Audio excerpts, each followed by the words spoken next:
Assalamualaikum warahmatullahi wabarakatuh.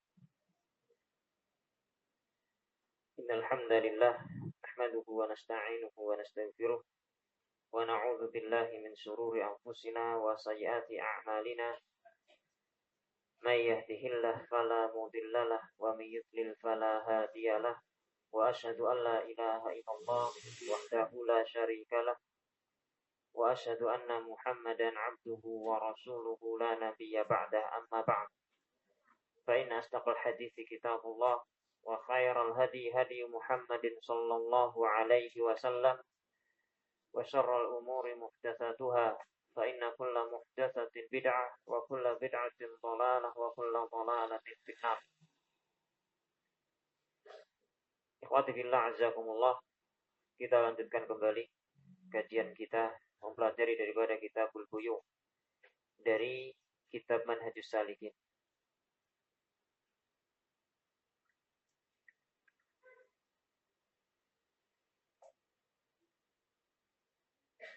Masih terkait dengan babus syarikah. Masuk di dalamnya adalah pembahasan tentang musaqah dan muzara'ah.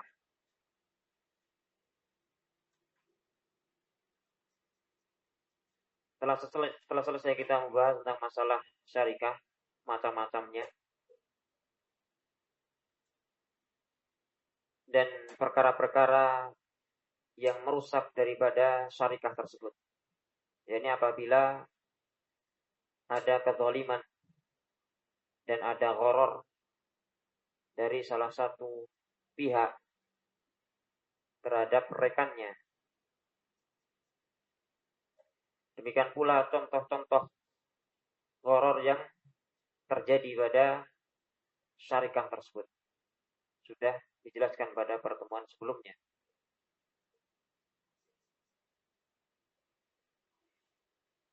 Kemudian Syekh menyatakan berikutnya, kama yufsidu dzalika al-musaqata wal muzara'ah. Sebagaimana hal tersebut merusak daripada musaqah dan muzara'ah. Dzalika ismul isyarah, kembalinya kepada az-zulmu wal gharar. Az-zulmu wal gharar. Sebagaimana kezaliman dan kecurangan dalam syarikah akan merusak daripada syarikah tersebut, demikian pula keduanya merusak pada permasalahan musaqah dan muzara'ah.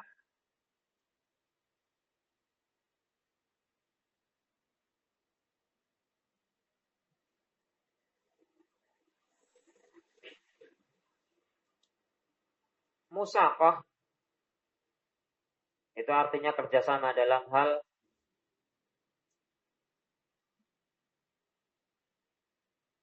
memberikan pengairan. Contoh misalnya seseorang memiliki bibit tanaman, tetapi dia tidak memiliki kemampuan untuk membiayai pengairannya. Maka dia bekerja sama dengan orang lain yang sanggup untuk mengairi daripada tanamannya. Dia katakan kepada saudaranya, ya fulan, tolong engkau airi tanaman saya hingga kemudian sampai datang waktu panen. Dengan itu, maka engkau akan mendapatkan sepertiga daripada hasilnya, atau separuhnya, atau seberapapun sesuai dengan kesepakatan keduanya.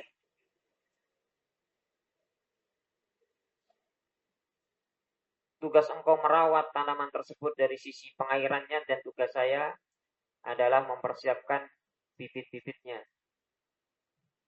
Maka ini disebut sebagai musaqah.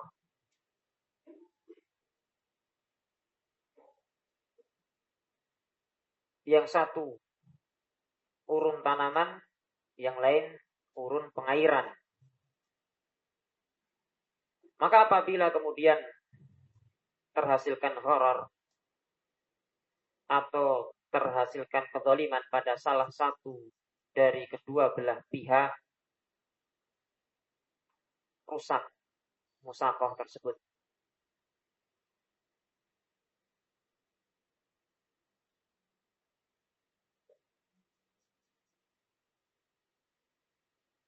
Gharar misalnya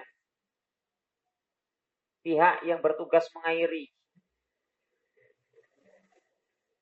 yang semestinya dia airi dengan rutin sebagaimana ma'rufnya atau sebagaimana mestinya tanaman tersebut diairi, nah dia kemudian mengurangi jatah airnya untuk kemudian menyampaikan bahwasannya sudah saya airi sekian.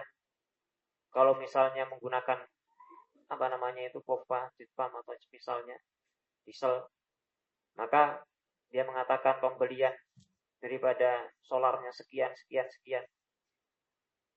Al-muhim ada sisi-sisi horor. Maka musaqah tersebut tidak lagi barokah dan tentunya amalan tersebut amalan yang haram.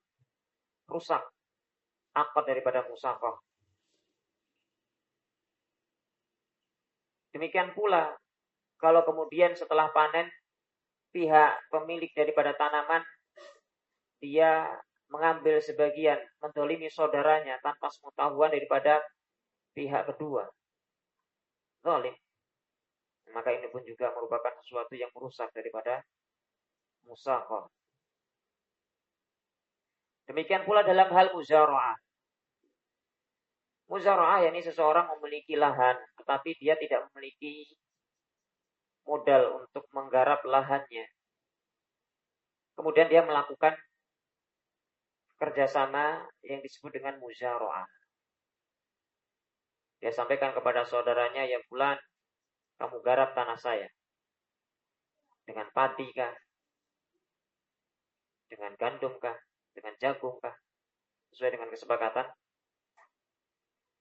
Maka hasilnya nanti kita bagi dua, atau engkau bagiannya sepertiga, saya 2/3, atau sebaliknya, sesuai dengan uruf yang berlaku dan kesepakatan yang ada di antara kedua belah pihak.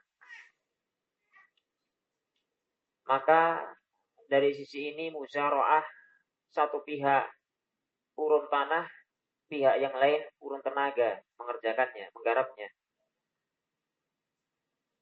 Ini pun juga memungkinkan terjadi gharar dan memungkinkan terjadi zulm atau zaliman antara kedua belah pihak.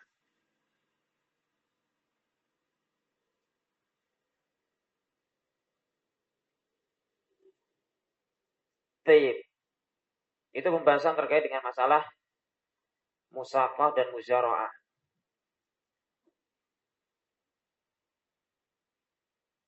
Kemudian Asy-Syaikh membawakan satu hadis.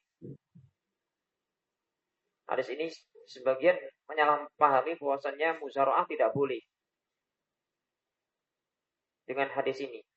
Padahal hadis ini sangat jelas sebetulnya maknanya, sisi mana yang tidak diperbolehkan oleh Rasulullah Shallallahu Alaihi Wasallam. Kita baca hadisnya. Qala Syekh wa qala Rafi' ibnu Khadij. Berkata Rafi' ibnu Khadij, wa kana an-nas yu'ajiruna ala ahdi Rasulillah sallallahu alaihi wasallam ma 'alal madiyanat wa aqbalil jadawil wa syai' min az-zar' fayahliku hadha wa yaslamu hadha wa yaslamu hadha wa yahliku hadha wa lam yakun linnas kira illa hadha falidzalika zajara anhu fa amma syai'un ma'lumun matmunun fala ba'sa bihi rawahu Muslim. Ini hadis justru dijadikan dalil untuk disyaratkannya muzara'ah, bukan kok terlarang muzara'ah tersebut. Rafi' ibn Khadij radhiyallahu anhu menyatakan wa kana an-nasu ajiru. ala ahdi Rasulullah sallallahu alaihi wasallam. Dahulu orang-orang saling melakukan yakni kerjasama jasa pada masa Rasul sallallahu alaihi wasallam. Ma'alal madianat, yakni kerjasama jasa untuk menggarap tanah. Di mana hal tersebut terjadi padanya gharar, ya. Jadi tanah-tanah tersebut yang digarap ada bagian-bagian yang langsung terairi oleh pengairan, ya, menjadi tempat lewatnya air. Maka tempat lewatnya air ini namanya madianat.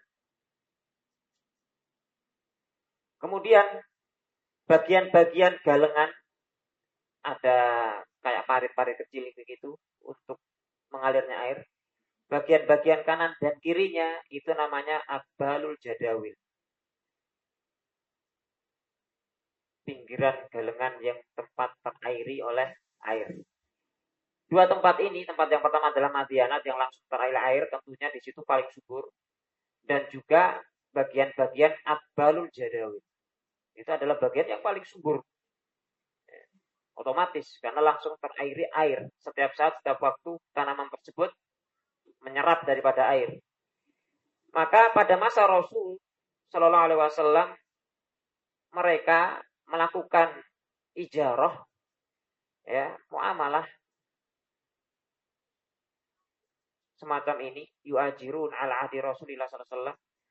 Tetapi dengan apa?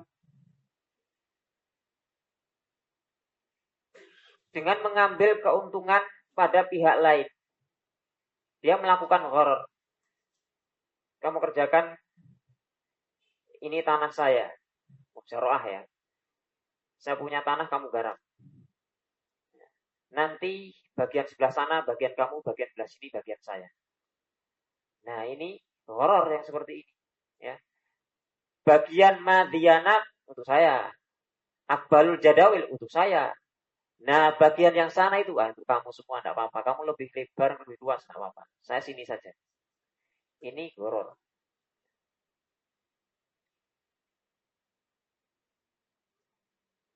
Dan ini yang disebut dengan al-mukhabarah.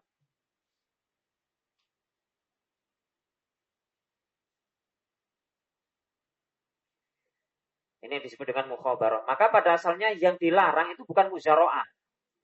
Bukan muzaro'ah, bukan musaqah. Ya. Ijarah dalam bentuk muzaro'ah dan musaqah ini masru'ah. Yang terlarang adalah mukhabarah. Surah yang ada sini tadi, itu adalah suratul mukhabarah.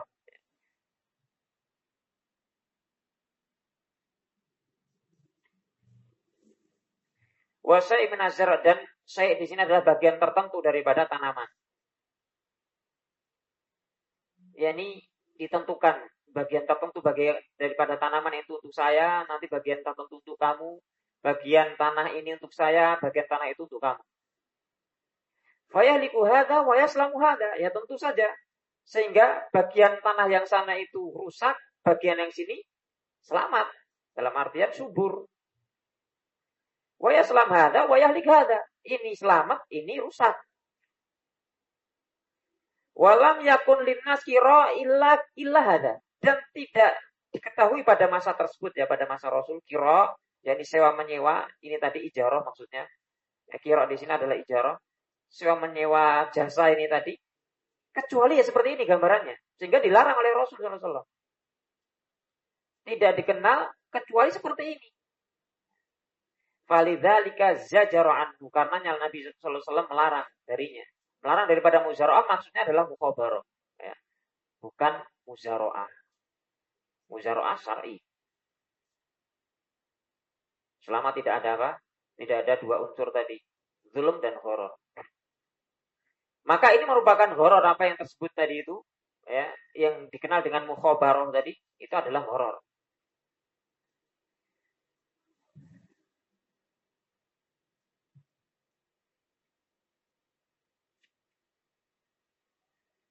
Jadi mukhabarah Mukhabarah adalah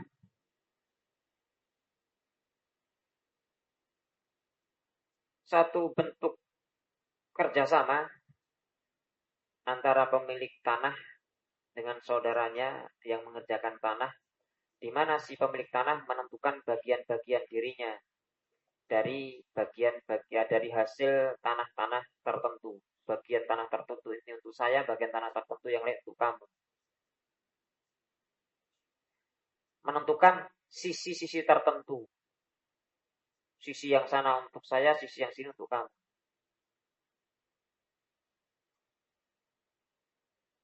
Maka yang seperti ini gharar.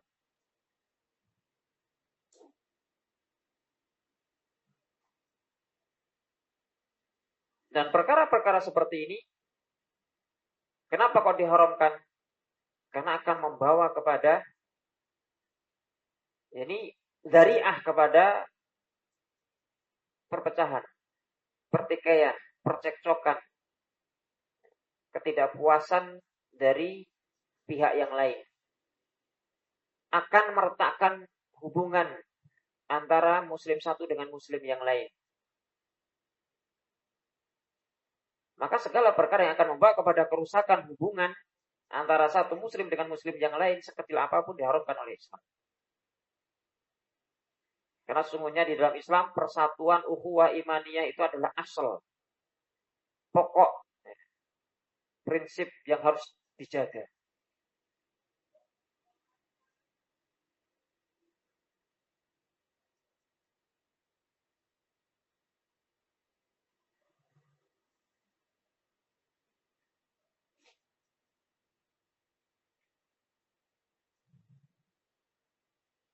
Kemudian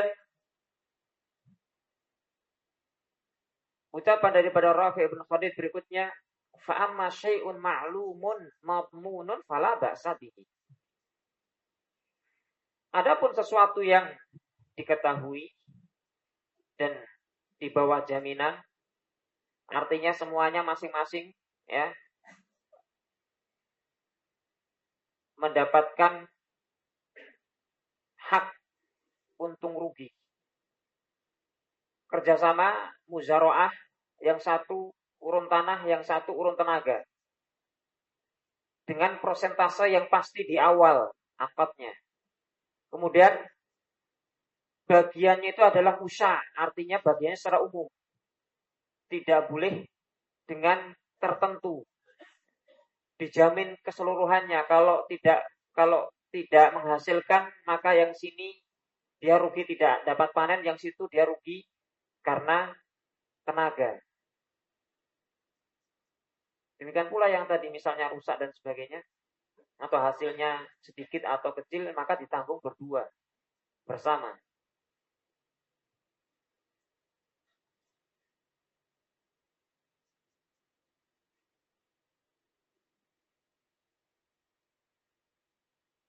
Kalau seperti ini keadaannya, fala ba'sa bihi, maka tidak mengapa. Karena di situ tidak ada unsur horor,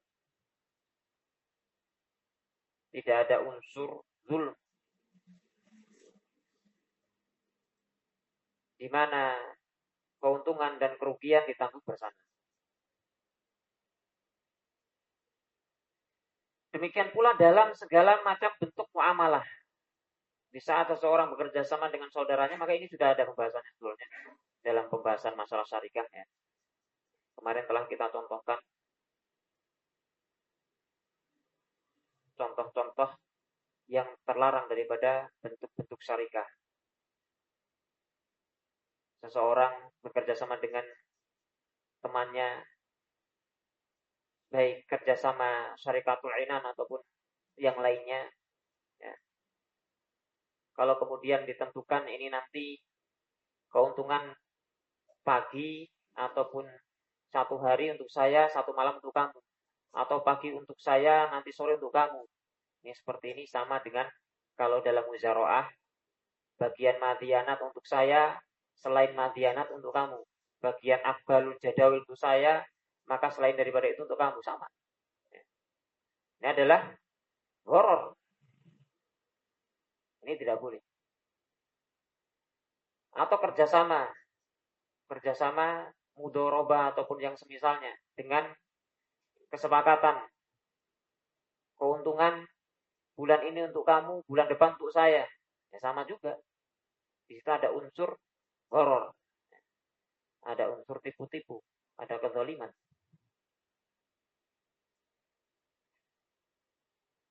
Baik. Kemudian saya menyatakan wa amalan nabiyyu sallallahu alaihi wasallam ahla Khaibar bi syatri ma yakhruju minha min thamarin aw zar'in muttafaqun alaih.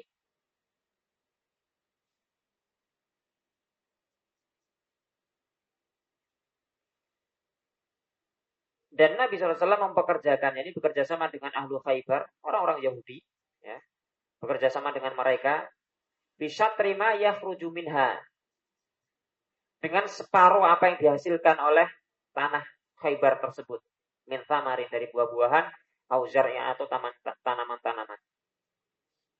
Ini dalil akan disyariatkannya muzara'ah ataupun musaqah.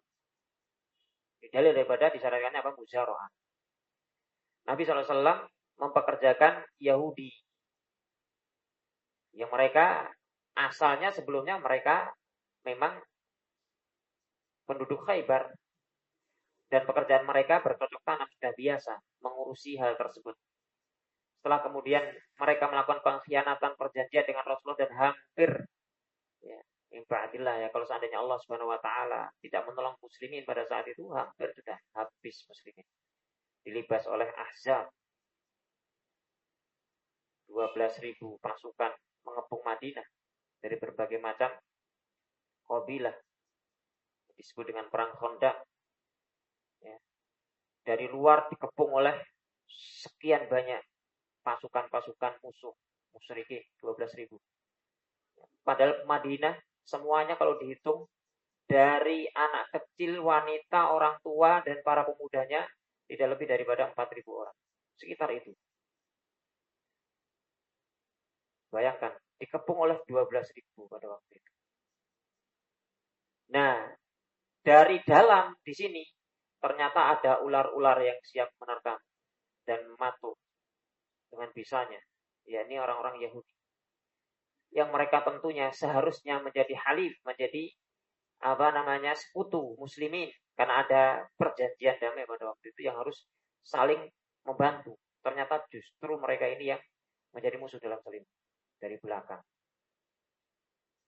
Para pemudanya, muslimin, para sahabat dan sebagainya, mereka mempersiapkan untuk menghadapi musuh yang ada di depan, untuk kemudian para perempuan-perempuan, ummahat, akhwat di belakang, anak-anak, orang tua dan ahlul a'dzar di belakang sini. Nah, di belakang sini ada ular-ular tadi dari belakang, orang-orang Yahudi. Sehingga setelah Allah Subhanahu wa taala menghancurkan dengan mengutus angin memporak-porandakan Al-Ahzab, kemudian Rasul sallallahu alaihi wasallam langsung menyatakan, sekarang kita berangkat ke Khaibar. Karena pengkhianatan mereka. Dan kemudian ditundukkan dengan izin Allah benteng-benteng Khaibar. Dan Rasul sallallahu alaihi wasallam kemudian melakukan muamalah dengan mereka setelah itu. Di antaranya tanah-tanah Khaibar yang kemudian menjadi bagian muslimin, boleh untuk mereka garap, tetapi itu tadi, ya, mereka hanya sekedar mendapatkan upah. Itu adalah tanahnya kaum muslimin sebagai ghanimah. Mereka mendapatkan upah separuh dari hasil panenannya.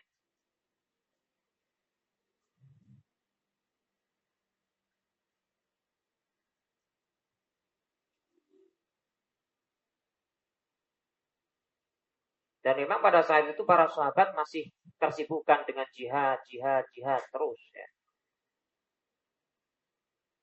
Masih terus memperjuangkan Islam. Dan terjadi Fathu Mekah setelahnya. Sehingga mereka tidak memungkinkan untuk menggarap tanah-tanah mereka di Khaibar. Maka para sahabat termasuk juga Rasul sallallahu alaihi wasallam kemudian melakukan yakni kesepakatan muamalah dengan sistem kira ataupun ijarah. Dengan model tersebut. Mereka tetap mengerjakan apa yang mereka biasa kerjakan dari bercocok tanam untuk kemudian mereka mendapatkan separuh bagian dan separuhnya lagi untuk kaum muslimin sesuai dengan pembagian yang Rasulullah SAW telah tentukan.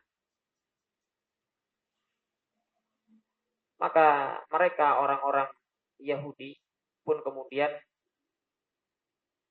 menyetujuinya.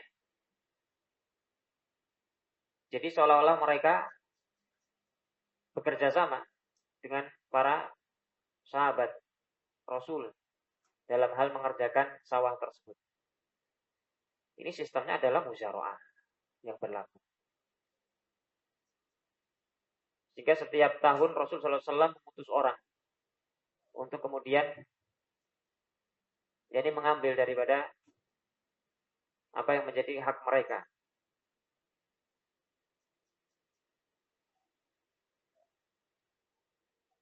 Dan di situ para sahabat Rasul menunjukkan akan keadilan mereka, akhlak mereka yang luar biasa ditunjukkan oleh para sahabat di hadapan orang-orang Yahudi. Ya, ini persis seperti apa yang telah disepakati, tidak mengurangi sedikit pun, tidak menambah sedikit pun. Sehingga orang-orang Yahudi itu banyak yang kemudian terkesan dengan muamalahnya muslimin. Tapi itu adalah dalil di antara dalil akan disyariatkannya musyara'ah.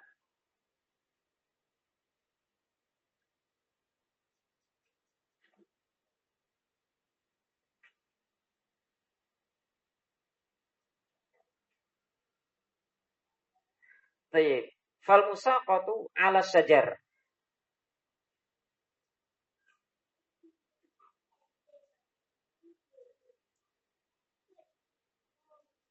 Fal musaqah, maka al musaqah pengairan 'ala syajar pada pepohonan, ini pada tanam-tanaman. Di sini mulai penulis memberikan penjelasan makna daripada apa itu musaqah. Musaqah terambil dari kalimat as-saqyu. As-saqyu artinya mengairi atau pengairan. Karena yang paling inti dalam musaqah adalah ini, sisi pengairan. Definisinya adalah seperti yang disebutkan oleh Syekh di sini. Fal musaqatu 'ala syajar bi an yadfa'aha lil 'amil wa yaquma 'alaiha bi juz'in musya'in ma'lumin minat tamarah.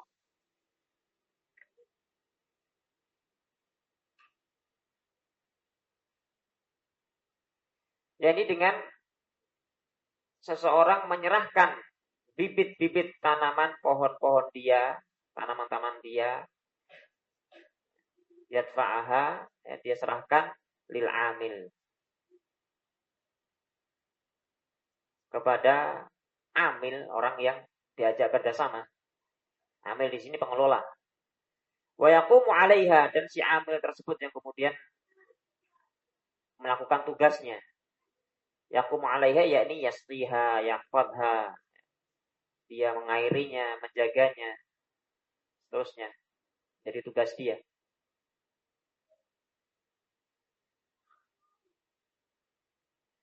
Bijuz'in musya'in ma'lumin minat tamarah.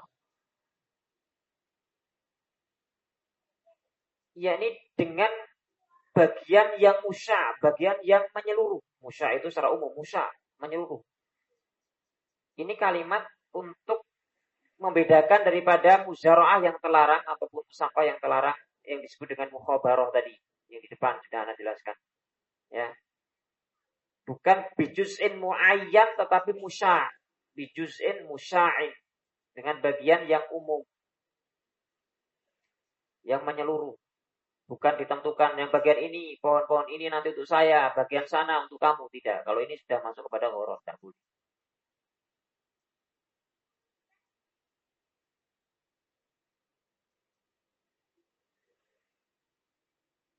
Maklumin yakni bagian tertentu yang diketahui, bagian masing-masingnya. Bagian pemilik tanaman 2/3, bagian pengelola tanaman 1/3. Bagian pemilik tanaman separuh, bagian pengelola separuh. Ini maklumin. Diketahui. Berapa-berapanya itu diketahui bagiannya.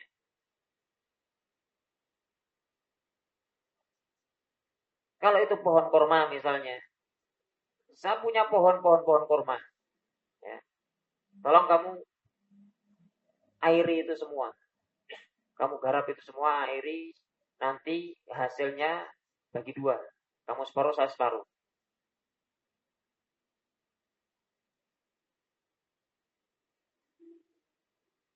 Dengan itu,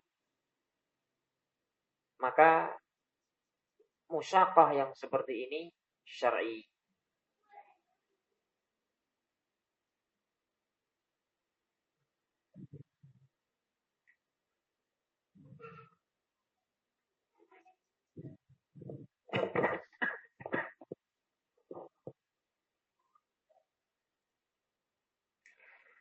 Gambarannya kalau di tempat kita mungkin seseorang ya punya kebun misalnya. Kebun dia tanami jagung. Ini kebun jagung saya ini saya serahkan kepengurusannya kepada kau. Ya, engkau urusilah sampai jagung-jagung ini nanti panen. Berapa lama biasanya jagung? Berapa Pak Heri? 3,5 bulan. Dalam masa 3,5 bulan kamu urusi, ya, nanti hasilnya kita bagi 2. Jadi si pemilik lahan dan pemilik pohon tadi, dia hanya urun lahan sama pohonnya, ya kan?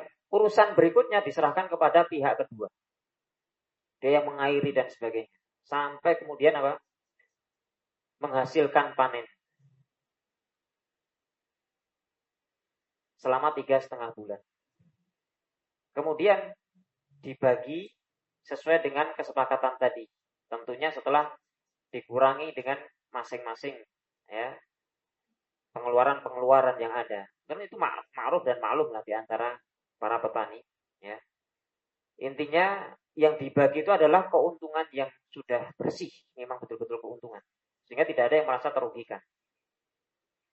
Keuntungan bersihnya sekian dibagi sesuai dengan kesepakatan. Demikian pula misalnya menanam pohon pepaya, menanam pohon kasbi.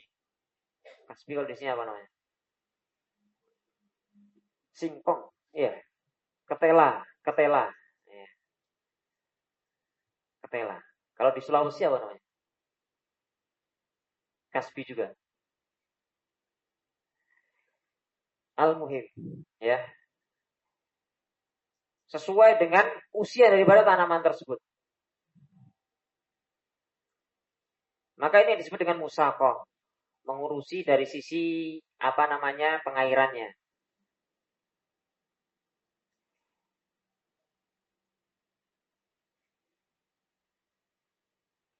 Ini masuk di dalamnya apa yang tersebut di dalam hadis tadi.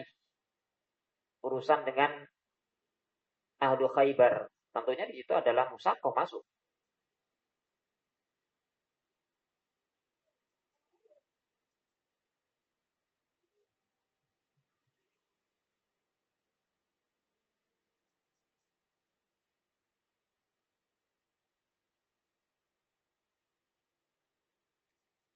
Kemudian beliau menyatakan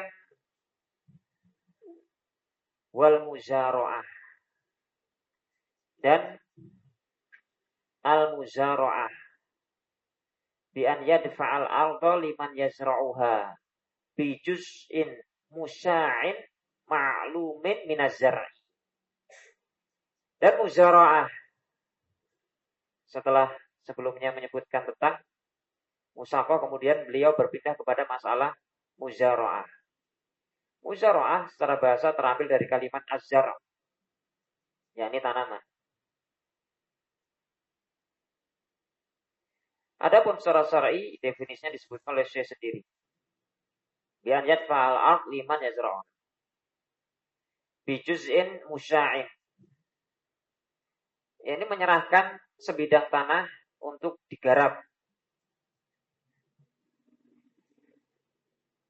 dengan bagian yang musya' secara umum menyeluruh. Tidak dikhususkan bagian tertentu untuk dia dan bagian yang lain untuk saudaranya, bukan.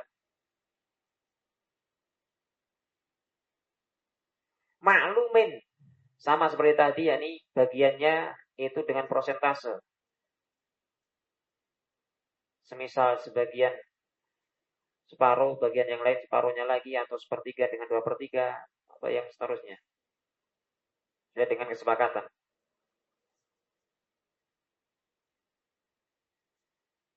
Dari azhar, dari tanaman tersebut. Maklumin min azhar, ya, bagian tertentu yang diketahui dari tanaman, karena memang ide ambil faedahnya adalah dari tanamannya.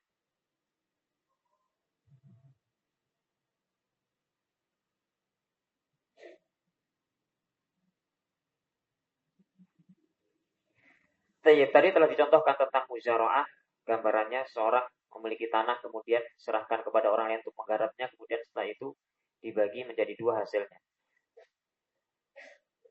Berkata saya berikutnya, wa ala kullin minhuma ma jaratil adatu.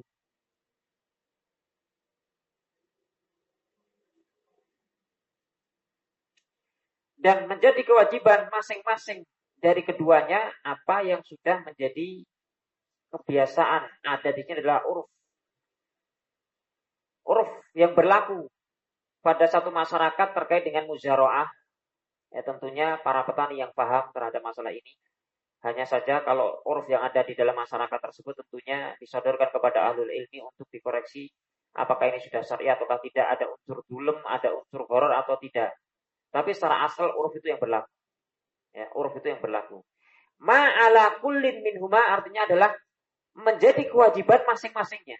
Kalau seseorang dia berposisi sebagai pemilik ladang, ya, pemilik sawah, pemilik daripada tanah, maka apa yang biasa secara uruf menjadi kewajiban dia, ya, itu yang menjadi, itu yang dituntut padanya. Misal yang terjadi dan menjadi urufnya, pemilik sawah itu kalau terjadi muzara'ah, ya, kesepakatan muzara'ah, maka pemilik sawah itu dia bagian yang mengadakan tanaman-tanamannya misalnya. Mengadakan tanamannya itu dia, urusan dia. Kemudian yang membajaknya juga dia, misalnya ini urufnya. Kita uruf anak tidak tahu, ya. Al-muhim, misal, jadi bagian daripada si pemilik tanah adalah menggarap sambil menyiapkan daripada apa? Pohon ataupun tanaman, misal padi. Dia yang menyiapkan daripada benih-benihnya semuanya, ya, dia. Sambil sudah digarap. Kemudian setelah itu baru diserahkan kepada pihak kedua. Ini sudah siap tanahnya, tinggal kamu kerjakan, nanti kamu tanam bersama dengan, ya, orang yang kamu libatkan siapa saja terserah. Kemudian kamu urusi sampai kemudian selesai 3 bulan. Misalnya. Nanti kamu bagiannya sekian, saya bagiannya sekian. Ala kulin minhuma majaratil ada. Masing-masingnya apa yang berlaku daripada adat dan kebiasaan di satu masyarakat. Kalau memang kebiasaan di situ pemilik ladang hanya sekedar urun ladang saja, misalnya, itu sudah pokoknya urusan kamu. Saya terima jadi nanti hasilnya saya mendapatkan sekian. Nah, ini boleh. Majaratil ada.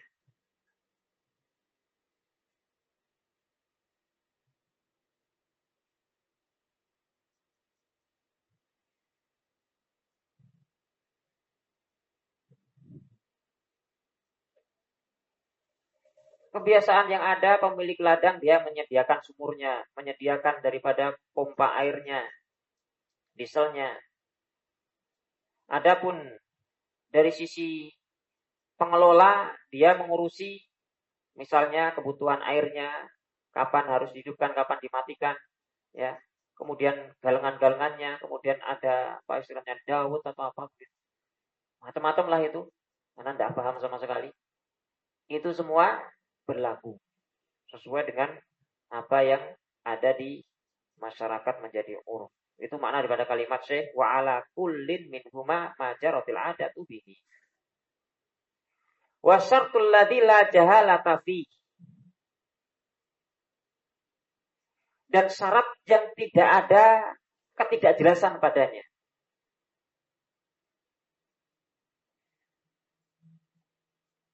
Jadi syarat yang tidak ada kesamaran.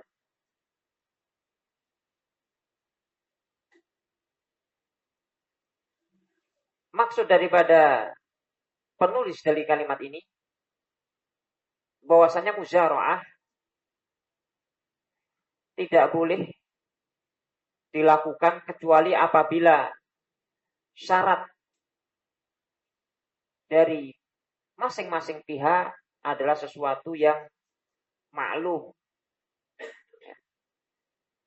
Syarat di sini adalah kalimat misalnya bagaimana ini contohnya?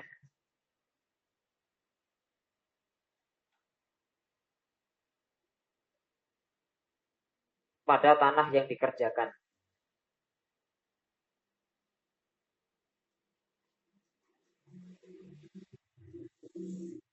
Atau pada tanah yang dikerjakan misalnya si pemilik tanah ini kan punya tanah agak luas. Maka harus jelas syaratnya yang tidak ada jalan. Artinya kamu kerjakan tanah saya ini dari bagian ini sampai bagian ini. 1 bau kah, 2 bau kah, 3 bau kah, 1 hektar kah. Ini syarat yang tidak ada jahalah.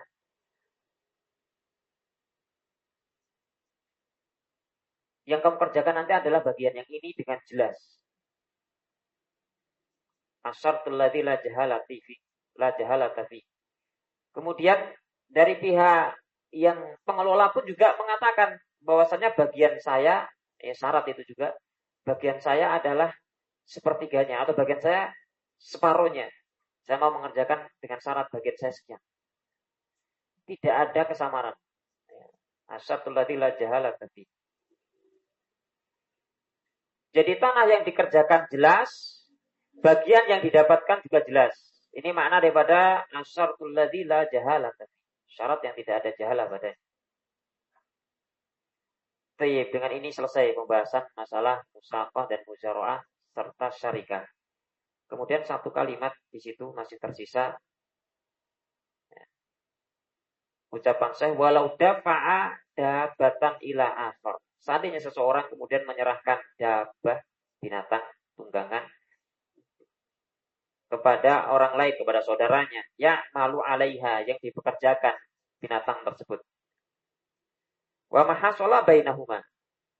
Adapun apa yang dihasilkan ribah ya, keuntungannya bainahuma, dibagi di antara keduanya.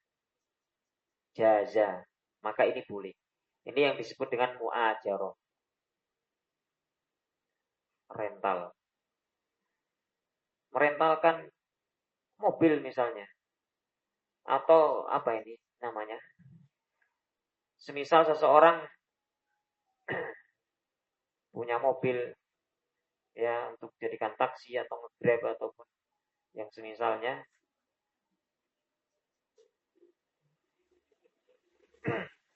Seorang mengizinkan mobilnya dipakai sama saudaranya. Kamu pakai ya, untuk Grab atau Gojek atau yang semisalnya begitu.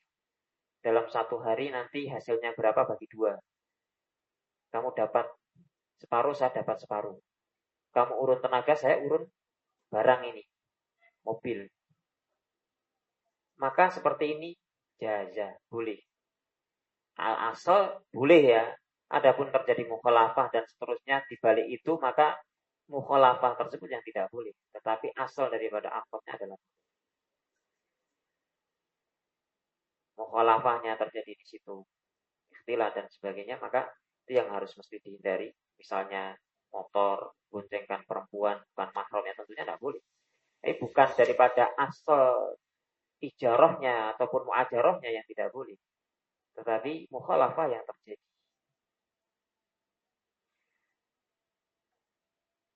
Baik, dengan ini kita selesai membahas dalam masalah tersebut dan insyaallah pada pertemuan berikutnya kita akan masuk kepada babu ihya'il mawat.